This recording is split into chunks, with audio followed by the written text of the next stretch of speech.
ಆತ್ಮೀಯ ವಿದ್ಯಾರ್ಥಿಗಳೇ, ಗದ್ಯ ಭಾಗದಲ್ಲಿ ಬರುವಂತಹ ಮೊದಲನೆಯ ಗದ್ಯ ದಸಕರಹಳ್ಳಿ ರಾಮಣ್ಣ.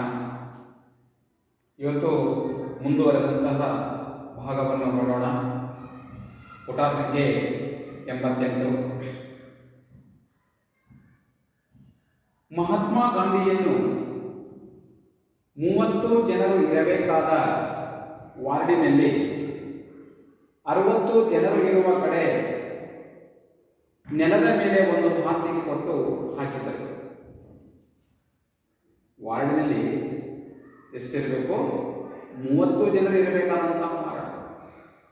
ಆ ವಾರ್ಡಿನಲ್ಲಿ 30 ಬೆಡ್ಗಳಿದ್ದು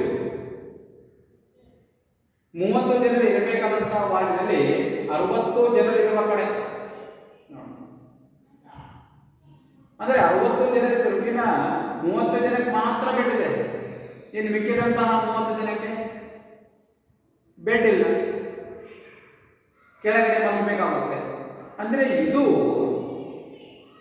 ಸರ್ಕಾರಿ ಆಸ್ಪತ್ರೆಗಳ ಒಂದು ವ್ಯವಸ್ಥೆ ಯಾವ ರೀತಿ ಇದೆ ಅನ್ನುವಂಥದ್ದು ನಮ್ಮ ಗಮನಕ್ಕೆ ಬರ್ತಾ ಇದೆ. 60 ಜನರಿರುವ ಕಡೆ ನೆಲದ ಮೇಲೆ ಒಂದು ಹಾಸಿಗೆ ಕೊಟ್ಟು ಹಾಕಿದರು. ಗಾಂಧಿಯವರು ಎಕ್ಸ್ರೇ, ತೊಂಟೆ ಪರೀಕ್ಷೆಗಳ, ತೊಂಟೆ ಅಂದ್ರೆ ನಾವು ಕಫ ಅಂತ ಕರೀತೇವೆ, ಕಫ ಪರೀಕ್ಷೆಗಳ ಜೊತೆಗೆ ಔಷಧೋಪಚಾರವು ನಡೆಯತೊಡಗಿತು.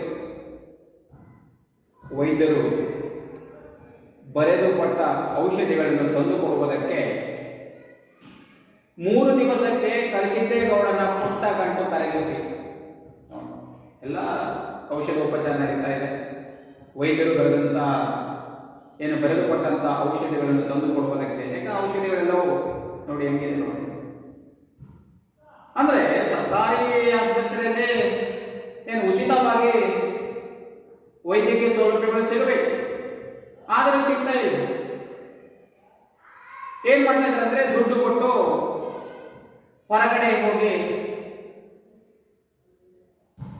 ಏನು ಔಷಧಿಗಳನ್ನು ತರುವಂತ ಒಂದು ಪರಿಸ್ಥಿತಿ ಎದುರಾಗಿದೆ. ಬರೆದುಕೊಟ್ಟ ಔಷಧಿಗಳನ್ನು ತಂದು ಕೊಡುವುದಕ್ಕೆ 3 ದಿವಸಕ್ಕೆ ಕರಿಸಿದ್ದೇಗೌಡರ ಪುಟ್ಟ ಗಂಟು ಹೊರಗೆ ಹೋಯಿತು. ಏನು ಚಿಲ್ಲರೆ ಕಾಸನ್ನು ಕೂಡಿಟ್ಟಿದ್ದರಲ್ಲ, ಅದನ್ನು ತೆಗೆದುಕೊಂಡು ಬಂದಿದ್ದರು. ಬರುವಾಗ ಆ ಚಿಲ್ಲರೆ ಕಾಸಿನ ಗಂಟು ಎಲ್ಲವೂ ಖಾಲಿಯಾಗಿ ಹೋಯಿತು. ಎಷ್ಟು ದಿವಸಕ್ಕೆ? 3 ದಿವಸಕ್ಕೆ. ಇನ್ನು ಮುಂದೆ ಏನು ಮಾಡಬಹುದು ನೋಡೋಣ. 4ನೆಯ ದಿನ ತನ್ನ ಅವ್ವ ನಿಂಗಮ್ಮ ತನ್ನ ತಂಗಿಯ ಕಿವಿಯ ಮತ್ತು ತನ್ನ ಕಿವಿಯ ಓಲೆಗಳನ್ನು ಬಿಚ್ಚಿ ತನ್ನ ಅಯ್ಯನಿಗೆ ಏಕೆ ಕೊಡುತ್ತಿದ್ದಾರೆ ಎಂಬುದನ್ನು ಊಹಿಸಿ, ತನ್ನ ಅವ್ವ ನಿಂಗಮ್ಮ ಇದ್ದಳಲ್ಲ, ಆ ನಿಂಗಮ್ಮ ತನ್ನ ತಂಗಿಯಾದಂತಹ ಪತಿಯ ಕಿವಿಯ ಓಲೆಗಳು ನೋಡಿ, ಕಿವಿಯಲ್ಲಿ ಹಾಕಿಕೊಳ್ಳುವಂತಹ ಓಲೆಗಳು.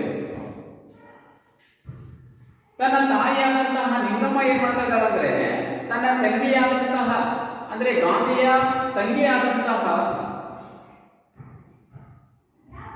ಆ ಪತಿಯ ಕಿವಿಯ ಓಲೆಗಳನ್ನು ಮತ್ತು ತನ್ನ ಕಿವಿಯ ಓಲೆಗಳನ್ನು ಬಿಚ್ಚಿ ತನ್ನ ಅಯ್ಯನಿಗೆ ಏಕೆ ಕೊಡುತ್ತಿದ್ದಾರೆ ಎಂಬುದನ್ನು ಊಹಿಸಿ, ತನ್ನ ಅಯ್ಯನಿಗೆ ಅಂತಂದ್ರೆ ತನ್ನ ಅಜ್ಜನಿಗೆ ಏಕೆ ಕೊಡುತ್ತಿದ್ದಾರೆ ಎಂಬುದನ್ನು ಊಹಿಸಿ ತನ್ನ ಪ್ರೀತಿಯ ಅಯ್ಯನನ್ನು ಕರೆದು ಕೇಳಿದ. ತನ್ನ ಪ್ರೀತಿಯ ಅಜ್ಜನನ್ನು ಕರೆದು ಕೇಳಿದ. ಯಾರೋ? ಗಾಂಧಿ. ಅಯ್ಯ, ನನ್ನ ಊರಿಗೆ ಕರ್ಕೊಂಡು ನಡಿ. ಅಯ್ಯ ಅಂದ್ರೆ ಅಜ್ಜ, ತಾತ, ನನ್ನನ್ನು ಊರಿಗೆ ಕರೆದುಕೊಂಡು ಹೋಗು. ನನ್ನ ಹಣೆ ಬರಹ ಇದ್ದಂಗಾಗ್ತದೆ. ನನ್ನ ಹಣೆ ಬರದಲ್ಲಿ ಬದುಕುವುದಿದ್ದರೆ ಬದುಕ್ತೇನೆ, ಸಾಯುವುದಿದ್ದರೆ ಸತ್ತೋಗ್ತೇನೆ. ನನ್ನ ಹಣೆ ಬರದಲ್ಲಿ ಏನು ಬರುತ್ತಿರ್ತೋ ಅದು ಹಾಗೆ ಆಗ್ತದೆ. ನಡಿ, ಊರಿಗೆ ಹೋಗೋಣ. ಯಾಕಂದ್ರೆ ಗೊತ್ತಾಯ್ತು ಹುಡುಗನಿಗೆ ಏನು ಆ ಚಿಲ್ಲರೆ ಕಾಸು 3 ದಿವಸಕ್ಕೆ ಮುಗಿದೋಗಿದೆ. 4ನೇ ದಿವಸಕ್ಕೆ ಔಷಧಿಗಳೆಲ್ಲವೂ ತರಬೇಕಾಗುತ್ತೆ. ತರಬೇಕು ಅಂತಂದ್ರೆ ಓಲೆಗಳನ್ನು ಬಿಚ್ಚಿ ಆ ಅಯ್ಯನಿಗೆ ಕೊಡುತ್ತಿರುವುದನ್ನು ನೋಡಿದಂತಹ ಗಾಂಧಿ ಮಾತಾಡ್ತಾನೆ, ಇಂತಹ ಸಂಕಷ್ಟದ ಸ್ಥಿತಿಯು ಮನಗೊಂಡು ಅಯ್ಯ ನನ್ನನ್ನು ಊರಿಗೆ ಕರ್ಕೊಂಡು ನಡಿ, ನಾನು ಹಣೆ ಬರ ಇದ್ದಂಗೆ ಆಗ್ತದೆ. ಅವಾಗ ಆ ಮಾತಿಗೆ ಕರಿಸಿದ್ದೇಗೌಡ ಮಾತಾಡ್ತಾನೆ, ಹಂಗೆಲ್ಲ ಮಾತಾಡಬೇಡಪ್ಪ, ನಾನು ಇನ್ನೂ ಬದುಕಿರ್ಲಿಕ್ಕಲ್ಲ ಮಗ, ನಾನಿನ್ನೂ ಬದುಕಿದ್ದೀನಪ್ಪ, ನಾನು ಇನ್ನೂ ಸತ್ತಿಲ್ಲ, ನಾನು ಇನ್ನೂ ಬದುಕಿದ್ದೇನೆ ಮಗ, ನಿನ್ನನ್ನು ಉಳಿಸ್ಕೋತೀನಿ. ಆ ಆಡುವಂಥ ಮಾತುಗಳು ನೋಡಿ ಯಾವ ರೀತಿ ಕರಿಸಿದ್ದೇಗೌಡ ಆಡುವಂಥ ಮಾತುಗಳು, ನಾನಿನ್ನೂ ಬದುಕಿದ್ದೀನಪ್ಪ, ನಾನು ಬದುಕಿದ್ದೀನಿ, ನಿನ್ನನ್ನು ಹೇಗಾದರೂ ಮಾಡಿ ಉಳಿಸ್ಕೋತೀನಿ ಅಂತಾನೆ. ಎಂತಹ ಭರವಸೆ ಮಾತನ್ನು ಕೂಡ ಕೊಡ್ತಾ ಇದ್ದಾನೆ ನೋಡಿ. ಅವಾಗ ತನ್ನ ಮೇಲೆ ಅಯ್ಯನಿಗಿರುವ ಪ್ರೀತಿಗಾಗಿ ಗಾಂಧಿಗೆ ಅಳು ಒಳಗಿನಿಂದ ಗುದ್ದುಕೊಂಡು ಬಂತು. ಗಾಂಧಿಗೆ ಗೊತ್ತಾಯಿತು, ನನ್ನ ಮೇಲೆ ಎಷ್ಟು ಪ್ರೀತಿ ಇಟ್ಟಿದ್ದಾರೆ ನನ್ನ ತಾತ. ಆ ತಾತನ ಆಡುವಂತಹ ಮಾತುಗಳನ್ನು ಕೇಳಿ ಗಾಂಧಿಗೆ ಒಳಗಿನಿಂದಲೇ ಅಳು ಉಮ್ಮಳಿಸಿ ಬಂತು. ಒಂದೇ ಸಮಯ ಅಳು ಬರ್ತಾ ಇದೆ. ನನ್ನ ತಾತ ನನ್ನ ಮೇಲೆ ಎಷ್ಟೊಂದು ಅಗಾಧವಾದಂತಹ ಪ್ರೀತಿಯನ್ನು ಇಟ್ಟಿದ್ದಾನೆ ಎಂದು ತನ್ನ ಪ್ರೀತಿಯ ಅಯ್ಯನ ಅಂದರೆ ತನ್ನ ಪ್ರೀತಿಯ ಕರಿಸಿದ್ದೇಗೌಡ ತಾತನ ತೊಡೆಯ ಮೇಲೆ ತಲೆ ಮಡಗಿಕೊಂಡು ಅದರ ತಲೆ ಇಟ್ಟುಕೊಂಡು ದೃಷ್ಟಿಗೆ ದೃಷ್ಟಿ ಸೇರಿಸಿ ಹೇಳಿದ. ಈ ಗಾಂಧಿ ಇದನ್ನೆಲ್ಲ ಕರಿಸಿದ್ದೇಗೌಡನ ತೊಡೆಯ ಮೇಲೆ ತನ್ನ ತೆರೆಯನ್ನು ಇಟ್ಟು ಕಣ್ಣಿನಲ್ಲಿ ಕಣ್ಣಿಟ್ಟು ಹೇಳಿದ. ಯಾರು? ಗಾಂಧಿ ಕರಿಸಿದ್ದೇಗೌಡನಿಗೆ, ಅಯ್ಯ ನಾನು ಸತ್ತು ಹೋದರೆ ನನ್ನನ್ನು ನಮ್ಮ ಹಲಸಿನ ಮರದ ಬುಡದಲ್ಲೇ ಹಾಕಬೇಕು. ಗಾಂಧಿ ಹೇಳಿದರು, ನಾನು ಸತ್ತೋದ್ರೆ ನಮ್ಮ ಹೊಲದಲ್ಲಿ ಇರುವಂತಹ ಹಲಸಿನ ಮರ ಇದೆಯಲ್ಲ, ಆ ಹಲಸಿನ ಮರದಲ್ಲಿ ನೋಡಿ, ಆ ಹಲಸಿನ ಮರ ಇದೆಯಲ್ಲ, ಆ ಹಲಸಿನ ಮರದ ಬುಡದಲ್ಲಿ, ಆ ಹಲಸಿನ ಮರದ ಕೆಳಗಡೆ ನನ್ನನ್ನು ಸಮಾಧಿ ಮಾಡಬೇಕು, ನನ್ನನ್ನು ಸಮಾಧಿ ಮಾಡಬೇಕು ಅಂತ ಹೇಳ್ತಾನೆ ಆ ಗಾಂಧಿ. ಕರಿಸಿದ್ದೇಗೌಡ ಬಿಕ್ಕಿ ಹತ್ತು ಬಿಟ್ಟ. ಯಾಕಂದ್ರೆ ಇದ್ದಂತಹ 2 ಎಕರೆಯಲ್ಲಿ 1 ಎಕರೆ ಸರ್ಕಾರ ವಶಪಡಿಸಿಕೊಂಡಿದೆ. ವಶಪಡಿಸಿಕೊಂಡಂತಹ 1 ಎಕರೆಯಲ್ಲೇ ಹಲಸಿನ ಮರ ಇದೆ. ಎಂತಹ ಸಂದಿಗ್ಧ ಪರಿಸ್ಥಿತಿ ಎದುರಾಗಿದೆ ನೋಡಿ ಕರಿಸಿದ್ದೇಗೌಡನಿಗೆ. ಇದನ್ನೆಲ್ಲವನ್ನು ಗಮನಿಸಿ ಕರಿಸಿದ್ದೇಗೌಡ ಒಂದೇ ಸಮನೆ ಬಿಕ್ಕಿ ಅಳ್ತಾ ಇದ್ದಾನೆ. ನಿಂಗಕ್ಕ ಬುಡುತು ಅನ್ನೋ ಎಂದು ಗಾಂಧಿಯನ್ನು ಕದರಿಕೊಂಡಳು. ನಿಂಗಮ್ಮ ಅಂದರೆ ತಾಯಿ ನಿಂಗಮ್ಮ, ಬಿಡುತ್ತನ್ನಪ್ಪ, ಹಾಗೆಲ್ಲ ಮಾತಾಡಬೇಡ ನೀನು ಎಂದು ಗದರಿಸಿದಳು. ಪದ್ದಿ ಅಂದರೆ ಗಾಂಧಿಯ ತಂಗಿ ಪದ್ದಿ ಅಣ್ಣ ಎಂದು ಬಿಕ್ಕಳಿಸಿ ಹತ್ತು ಬಿಟ್ಟಳು. ಗಾಂಧಿ ತಂಗಿಯಾದಂತಹ ಪದ್ಯನು ಕೂಡ ಒಂದೇ ಸಮನೆ ಅಣ್ಣ ಅಂತೇಳಿ ಬಿಕ್ಕಳಿಸಿ ಅಳ್ತಾ ಇದ್ದಾರೆ. ಇಷ್ಟೆಲ್ಲ ಘಟನೆ ನಡೆಯುತ್ತಿರುವಾಗ MD ಪಾಸು ಮಾಡಿರುವ ದೊಡ್ಡ ಡಾಕ್ಟರ್ ಸಾಹೇಬರು ದಯಮಾಡಿಸಿ, ಅಂದರೆ MD ಏನು ಮ್ಯಾನೇಜಿಂಗ್ ಡೈರೆಕ್ಟರ್ ಅಂತ ಕರೀತಾರಲ್ಲ, MD ಪಾಸು ಮಾಡಿರುವಂತಹ ದೊಡ್ಡ ಡಾಕ್ಟರ್ ಸಾಹೇಬರು ದಯಮಾಡಿಸಿದ್ರು. ಬಂದು ಏನು ಮಾಡಿದ್ರು, ಗಾಂಧಿಯನ್ನು ಪರೀಕ್ಷೆ ಮಾಡಿ ಒಂದು ಚೀಟಿಯಲ್ಲಿ ಔಷಧಿಯನ್ನು ಬರೆದು ಆದಷ್ಟು ಬೇಗ ಧರಿಸಬೇಕೆಂದು ಅಪ್ಪಣೆ ಮಾಡಿ ಬೇರೆ ರೋಗಿಗಳನ್ನು ನೋಡತೊಡಗಿದರು. ಏನು ಇನ್ನೊಬ್ಬ ದೊಡ್ಡ ಡಾಕ್ಟರ್ ಬಂದು ಗಾಂಧಿಯನ್ನು ಪರೀಕ್ಷೆ ಮಾಡಿದ್ರು. ಪರೀಕ್ಷೆ ಮಾಡಿದ ನಂತರ ಒಂದು ಚೀಟಿಯಲ್ಲಿ ಔಷಧಿಯನ್ನು ಬರೆದುಕೊಟ್ಟರು. ಈ ಔಷಧಿ ಆದಷ್ಟು ಬೇಗ ತರಬೇಕು ಅಂತೇಳಿ ಆಜ್ಞೆ ಮಾಡಿದ್ರು. ಆದಷ್ಟು ಬೇಗ ತರಬೇಕು ಅಂತ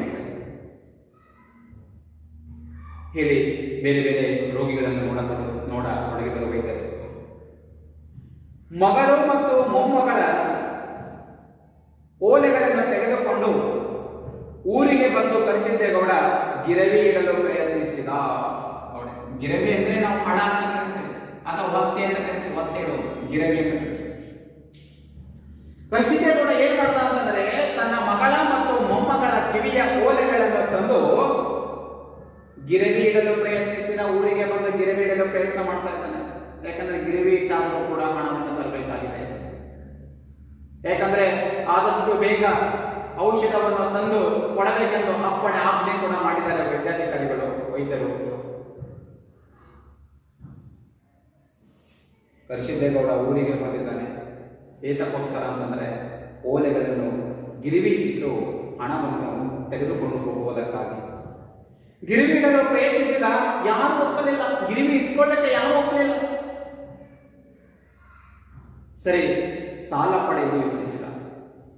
ಸಾಲವಾದರೂ ಕೊಡ್ರಿ ಕೊಡ್ರಿ ಅಂತ ಹಲವಾರು ಜನರ ಹತ್ರ ಬಿಡ್ಕೊಂಡ. ಸಾಲನೂ ಕೂಡ ಕೊಡಲಿಕ್ಕೆ ಯಾರು ಮುಂದೆ ಬರಲಿಲ್ಲ. ಸಾಲನೂ ಕೂಡ ಕೊಡಲಿಲ್ಲ.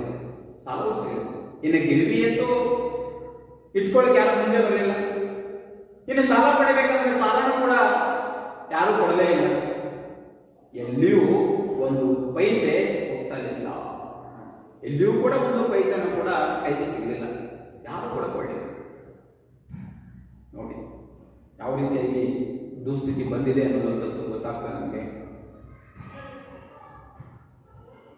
ಹಲಸಿನ ಮರ ಕೊಡುವುದಾದರೆ ಕೊಳ್ಳುವುದಾಗಿ ಸುಳಿವು ಸಿಕ್ಕಲು ಎಲ್ಲೋ ಒಂದು ಕಡೆ ಮಾತು ಬಂದಂತೆ. ಹಲಸಿನ ಮರ ಕೊಡುವುದಾದರೆ, ನೋಡಿ, ಹಲಸಿನ ಮರ ಕೊಡುವುದಾದರೆ ನಾವು ಹಣವನ್ನು ಕೊಡುತ್ತೇವೆ. ನೀವೇನಾದರೂ ಹಲಸಿನ ಮರವನ್ನು ಕೊಡುವುದಾದರೆ ನಾವು ಅದನ್ನು ಕೊಂಡುಕೊಂಡು ನಿನಗೆ ಹಣವನ್ನು ಕೊಡುತ್ತೇವೆ ಅಂತೇಳಿ ಸುಳಿವು ಸಿಕ್ಕಿತಂತೆ. 250 ರೂಪಾಯಿಗಳಿಗೆ ಮರವನ್ನು ಮಾರಬೇಕಾದರೆ 2 ದಿವಸಗಳು ಹಿಡಿದವು. 2 ದಿವಸಗಳು. ಹಲಸಿನ ಮರವನ್ನು ಮಾರಬೇಕು ಅಂತಂದ್ರೆ 2 ದಿವಸಗಳು ಹಿಡಿದವು. ಎಷ್ಟು ರೂಪಾಯಿಗೆ? 250 ರೂಪಾಯಿಗಳಿಗೆ. 250 ರೂಪಾಯಿಗಳಿಗೆ ಮರವನ್ನು ಮಾರಬೇಕಾದ್ರೆ 2 ದಿವಸಗಳು ಹಿಡಿದವು.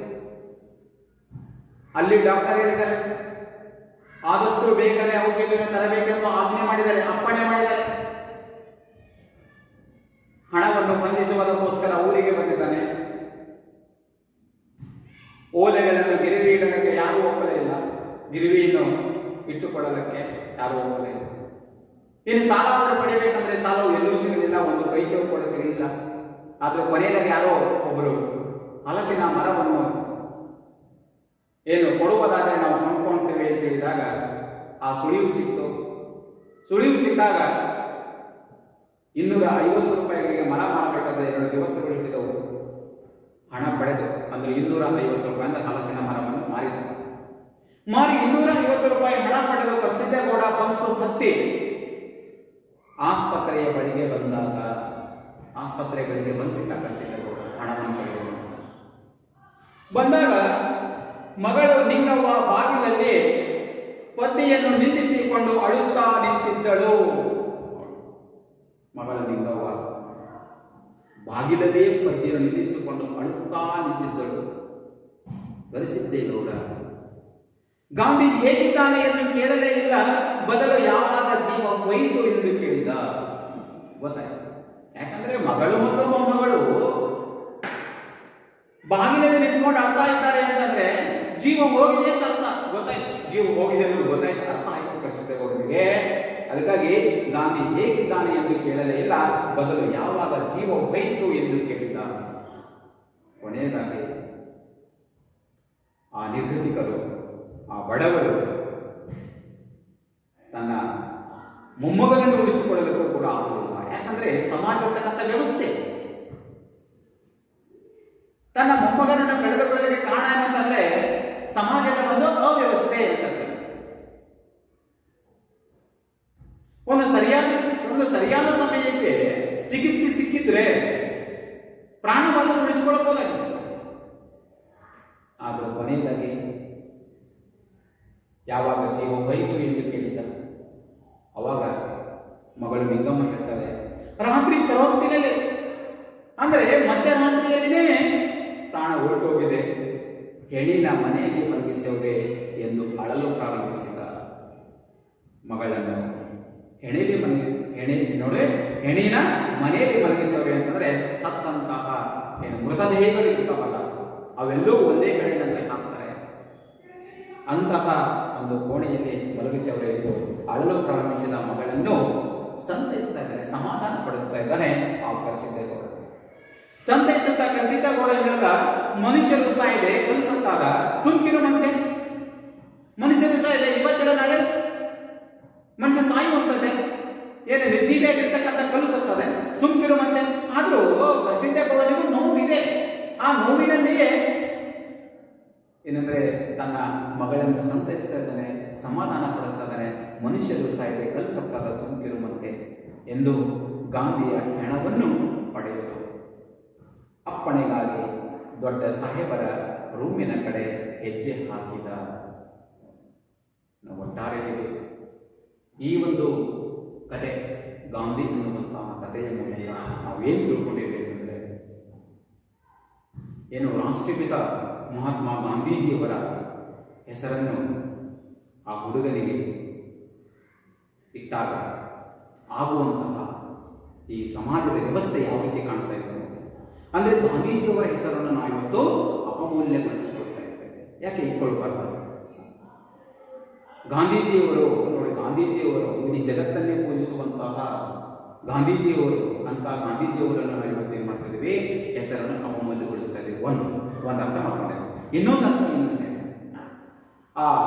ಏನು ಬಡ ಕುಟುಂಬದಲ್ಲಿ ಹುಟ್ಟಿರ್ತಕ್ಕಂಥ ಆ ಹುಡುಗ, ಅದು ಕಾಯಿಲೆಯಿಂದ ಬಳಲ್ತಿರ್ತಕ್ಕಂಥ ಹುಡುಗ, ಅವರು ಏನು ವೈದ್ಯಕೀಯ ಸೌಲಭ್ಯಗಳನ್ನು ಪಡೆಯುವುದು ಎಷ್ಟೊಂದು ಹರಸಾಹಸ ಪಡ್ತಾ ಇದ್ದರು. ಎಷ್ಟೊಂದು ಹರಸಾಹಸ ಪಟ್ಟರೂ ಕೂಡ ಕೊನೆಯದಾಗಿ ಪ್ರಾಣವನ್ನು ಉಳಿಸಿಕೊಳ್ಳಲಿಕ್ಕೆ ಆಗಲಿಲ್ಲ ಅನ್ನುವಂತಹ ಒಂದು ಅಂಶವನ್ನು ಇವತ್ತಿನ ವಾಸ್ತವದ ಸಮಾಜದ ಮೇಲೆ ಈ ಕಥೆಯನ್ನು ಬೆಳಕು ಚೆಲ್ತದೆ ಅನ್ನುವಂಥದ್ದು ನಮ್ಮ ಗಮನಕ್ಕೆ ಬರ್ತದೆ. ಅದೇ ರೀತಿ ಇವತ್ತು ಏನಂತಂದರೆ ನೋಡಿ, ಇವತ್ತು ನಾವು ಹಲವಾರು ಪತ್ರಿಕೆಗಳಲ್ಲಿ, ಸಮೂಹ ಮಾಧ್ಯಮಗಳಲ್ಲಿ ನಾವು ಕೇಳ್ತಾ ಇರ್ತೇವೆ. ಏನಂತಂದರೆ, ಇವತ್ತು ಸರ್ಕಾರಿ ಆಸ್ಪತ್ರೆ ಹೋದ್ರೆ ಅಂದರೆ ಬಡವರು, ನಿರ್ಗತಿಕರು, ಅಸಹಾಯಕರು ಹೋಗ್ತಾ ಇರ್ತಾರೆ. ಹೋದಂಥ ಸಂದರ್ಭದಲ್ಲಿ ಸರಿಯಾದ ಸಮಯಕ್ಕೆ ಏನು ಚಿಕಿತ್ಸೆ ಸಿಗೋದಿಲ್ಲ. ಅದಕ್ಕೆ ಅಂದರೆ ಕೆಲವೊಂದು ಹೆರಿಗೆಗಳಿಗೋಸ್ಕರ ಹೋಗಿರ್ತಾರೆ. ಹೆರಿಗೆ ನಾನು ಮಾಡಿಸೋದಿಲ್ಲ, ಅಲ್ಲಿ ಹೋಗಿ ಇಲ್ಲಿ ಹೋಗಿ ಅಂತೇಳಿ. ಆದರೂ ಕೊನೆಯಲ್ಲಿ ಅಲ್ಲೇ ಕಂಪೌಂಡಲ್ಲಿ ಕೂಡ ಹೀಗೆ ಆಗುವಂಥ ಘಟನೆಗಳು ಕಾಣುತ್ತೆ. ಕೆಲವೊಂದು ಏನಂದರೆ ಆ ವೈದ್ಯರ ಒಂದು ನಿರ್ಲಕ್ಷ್ಯದಿಂದ ಕೂಡ ಇವತ್ತೆಷ್ಟೋ ಪ್ರಾಣಗಳು ಕೂಡ ಹೊರಟೋಗ್ರೋದನ್ನು ನೋಡ್ತಾ ಇರ್ತಾರೆ. ಅಂದರೆ ಸಮಾಜದ ವ್ಯವಸ್ಥೆಯ ಮೇಲೆ ಒಂದು ಬೆಳಕನ್ನು ಚೆಲ್ಲುವಂಥ ಒಂದು ಸನ್ನಿವೇಶ ಈ ಕಥೆಯನ್ನು ತೋರಿಸಿಕೊಡ್ತದೆ. ಇಲ್ಲಿಗೆ ಈ ಗಾಂಧಿ ಕಥೆ ಎನ್ನುವಂತಹ ಒಂದು ಗದ್ಯ ಭಾಗವನ್ನು ಮುಕ್ತಾಯವಾಗಿದೆ. ಧನ್ಯವಾದಗಳು.